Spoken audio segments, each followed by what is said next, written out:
무거운 녀석들 가벼운 뉴스 가라. 무게 있는 뉴스만 골라서 전해드립니다. 무거운 녀석들. 무게 있는 뉴스 전해줘. 무거운 녀석 두 분 나왔습니다. 뚱커벨 인사이트K 배중찬 소장이에요. 안녕하십니까.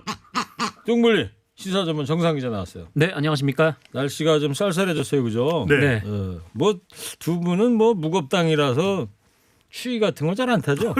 그렇지도 않습니다. 그렇지도 추워요. 않아요? 네. 근데 배 소장님은 왜 휴지를 갖다 놨어요? 책상 위에다가? 좀 오늘 이제 연휴 끝나고 첫날이니까 예. 차량이 많아서 이제 좀 급히 왔거든요. 예. 땀 날까봐 예. 작가분들의 정말 배려심. 그렇죠. 이 추위에도 지금 땀이 난다는 거 아니에요? 네, 최고입니다. 절대 배려심. 추위는 안 탈 것 같습니다.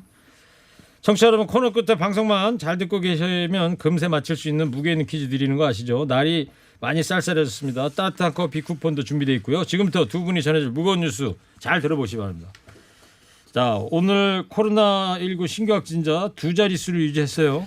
네, 오늘 0시 기준으로는 모두 73명이고요. 이 추석 연휴 기간에도 지난달 30일 113명을 제외하고는 계속 두 자릿수를 기록을 했습니다. 그럼에도 불구하고 이 연휴 기간에 검사 수가 많이 줄어든 점을 감안하면은 뭐 그래도 계속 50명 이상 나오는 것이 뭐 이렇게 사실 좋은 징조는 아니다. 뭐 그렇죠. 이런 얘기도 있는데 게다가 지금 연휴가 끝난 만큼 이 추석으로 인한 코로나19 확산도 어느 정도 이뤄졌는지 좀 지켜봐야 되는 상황입니다. 네.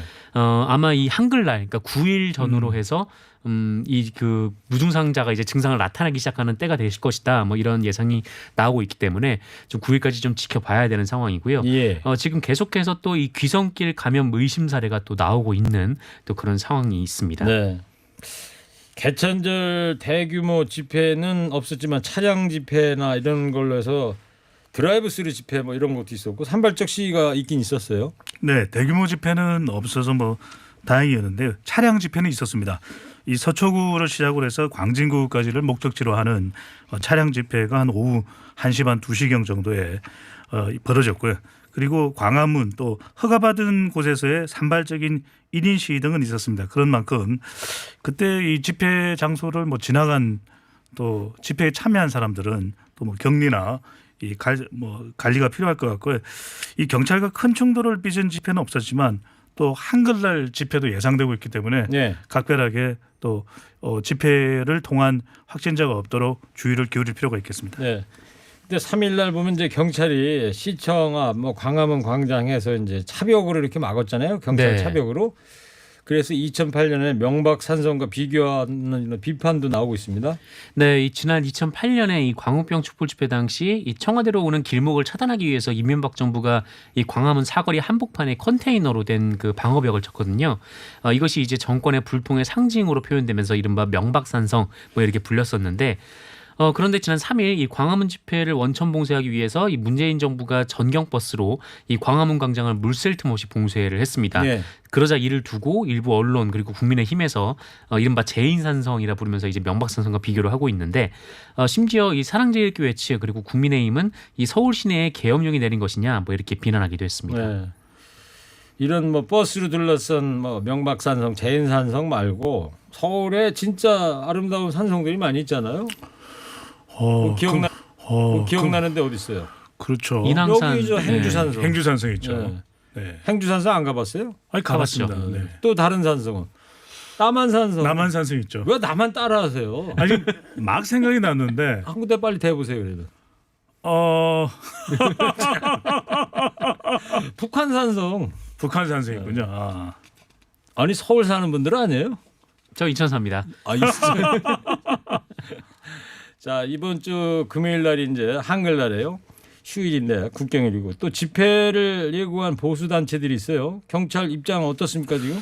경찰은 강력하게 통제하겠다는 입장입니다. 주호영 국민의힘 원내대표는 지나치게 표현의 자유를 억압하는 것이다라는 기자회견을 어제 가지게 됐는데 그럼에도 불구하고 경찰에서는 개천절에 준하는 수준의 이 경찰이 통제를 할 것이다 이렇게 이야기를 하고 있는데 보수단체에서는 9일도 9일인데 10일에도 집회를 하겠다.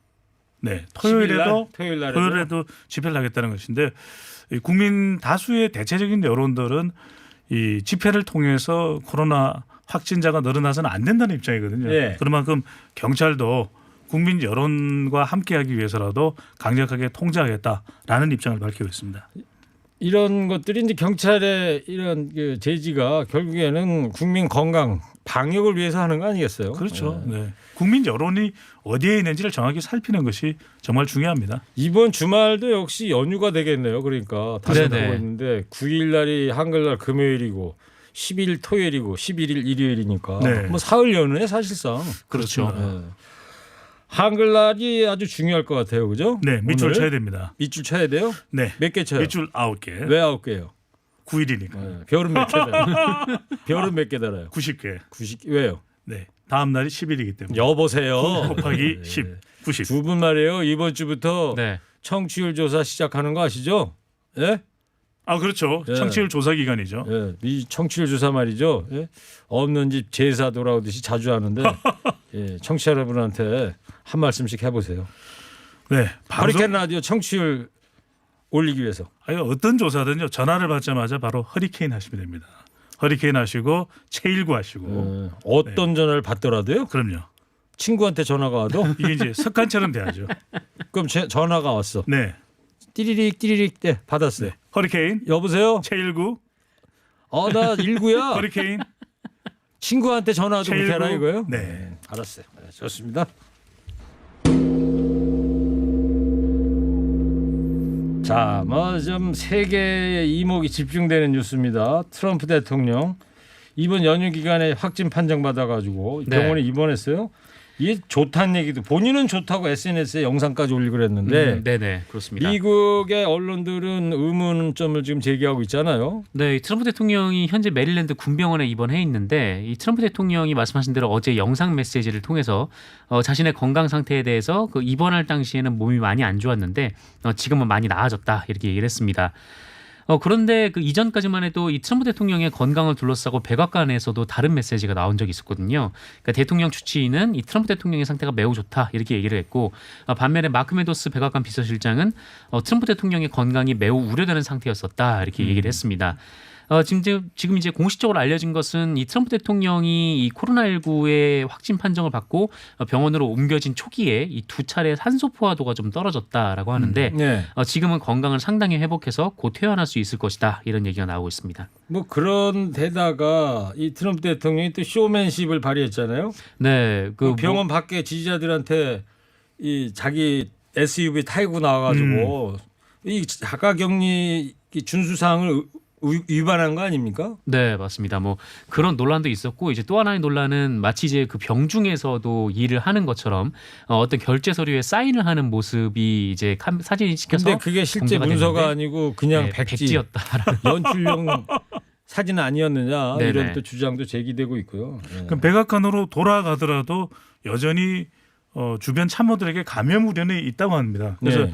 트럼프 대통령이 반드시 마스크를 써야 되는 상황인데 과연 쓸지 이것도 주목이 되고 있습니다. 제가 지난주에 배 소장님 보고 트럼프 대통령한테 위문 전화 좀 하라 그랬는데 했어요? 안 받더라고요. 자, 미국 대선에 영향이 좀 있긴 있을 것 같은데 여론조사상 민주당 조 바이든 후보가 10% 이상 앞서고 있다면서요? 네, 1차 TV 토론 이후에 미국 전국을 대상으로 한 여론조사가 실시됐는데 조 바이든 후보가 적게는 뭐 한 7, 8% 포인트에서 많게는 10% 포인트 이상 앞서는 조사 결과가 발표가 됐고요.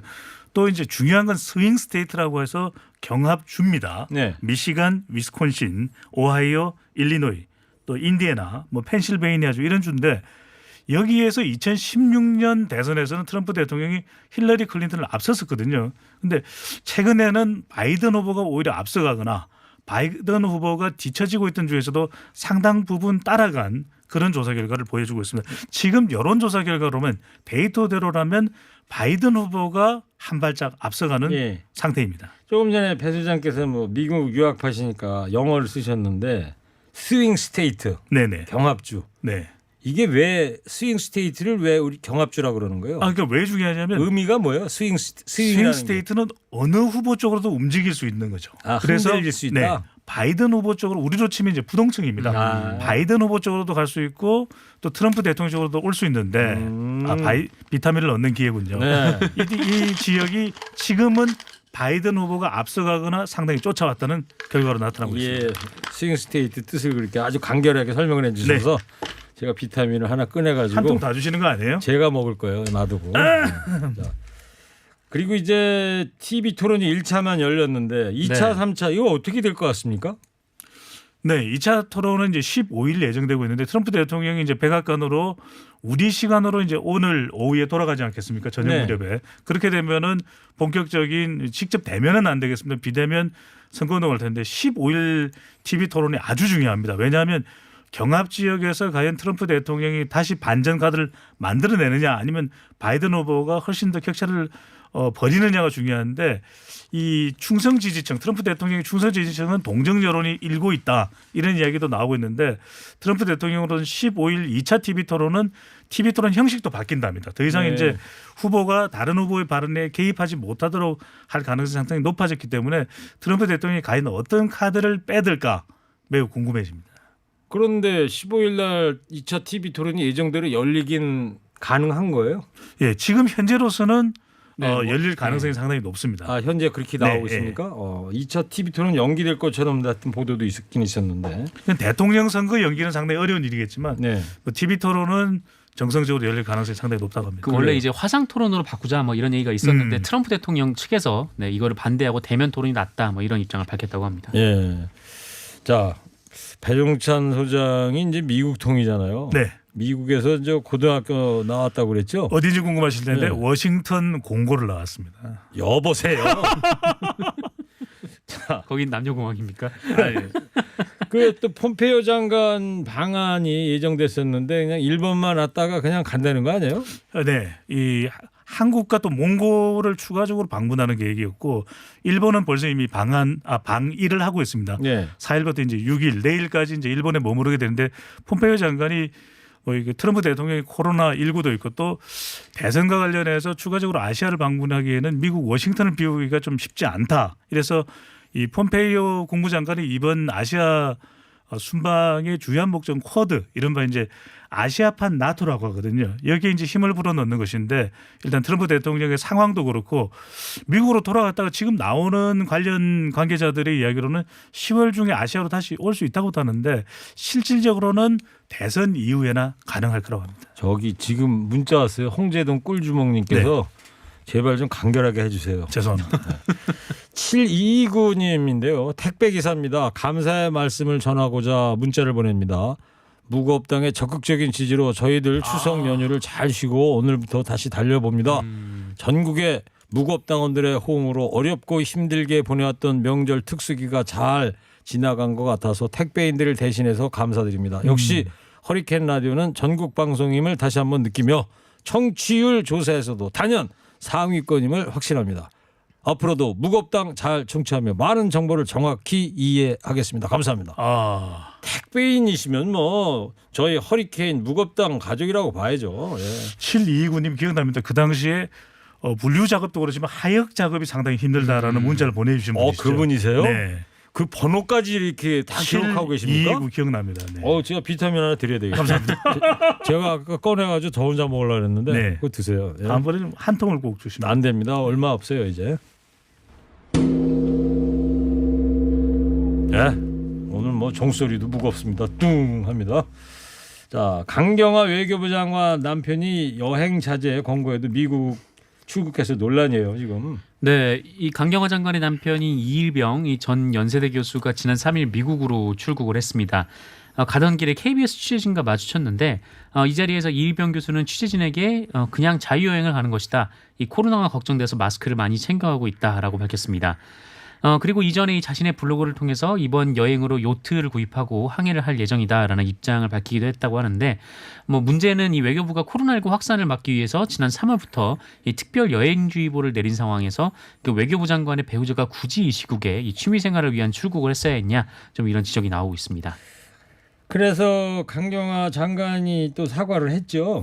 네, 그 외교부 내에 이제 뭐 실국장 회의에서도 유사한 발언을 했고요. 또 본인 스스로도 질문에 대해서 이제 밝힌 내용인데 말렸지만 뭐 어떻게 안 됐다 사과드린다라는 발표를 했습니다. 그러니까 외교부 장관인 강경화 장관도 상당히 외교부의 이 해외 여행 자제 특별 지침도 있었고 관계 장관으로서 상당히 정치적으로 부담스러웠을 거예요. 근데 이제 뭐 남편을 제지시킬 수 있었다면 좋았을 텐데 그러지 못했다. 뭐 사전 계획이 있는 걸 알았고 만류를 했는데 되지 않았다. 네. 사과드린다라는 사과 의사를 밝혔습니다. 왜 그 버킷리스트라고 죽기 전에 사람이 꼭 해보고 싶은 그런 일들. 네. 아마 이 일병 교수께서 이제 그런 일을 하러 가시긴 간 것 같은데 그게 평소라면 괜찮지만 온 국민이 정말 참고 견디는 와중에 이런 일이 벌어지니까 논란이 좀 되고 있는 것 같아요. 국민의힘은 강경화 장관에 대한 공세를 퍼붓고 있지 않습니까? 네, 뭐 내로남불이라는 것이죠. 이 방역 당국이 추석 이동을 자제해달라라고 요청을 했고 또 외교부는 특별 여행주의보를 내려서 다들 여행 안 가고 참고 있는데 이 장관 남편이 이렇게 나가도 되냐 뭐 이런 주장입니다. 이 국민의힘 김혜량 대변인은 코로나19 재확산 방지에 적극 협조하기 위해서 이 가족과의 이동과 만남을 자제하고 이 성묘마저 하지 못한 국민들은 이런 소식에 또다시 허탈감과 분노를 느낀다라면서 이 장관의 배우자가 공직자가 아니지만 이 국민 모두가 애써 지키는 정부의 지침을 보란 듯이 나는 괜찮다면 예외 규정을 둔다면 이 국민들이 이를 어떻게 볼 것인가 이렇게 주장을 했습니다. 그 반면에 말입니다. 강경화 장관에게 책임 물을 일이냐 이게 이런 목소리도 나옵니다. 뭐 여당 내에서도 이렇게 이야기하는 목소리도 있을 거예요.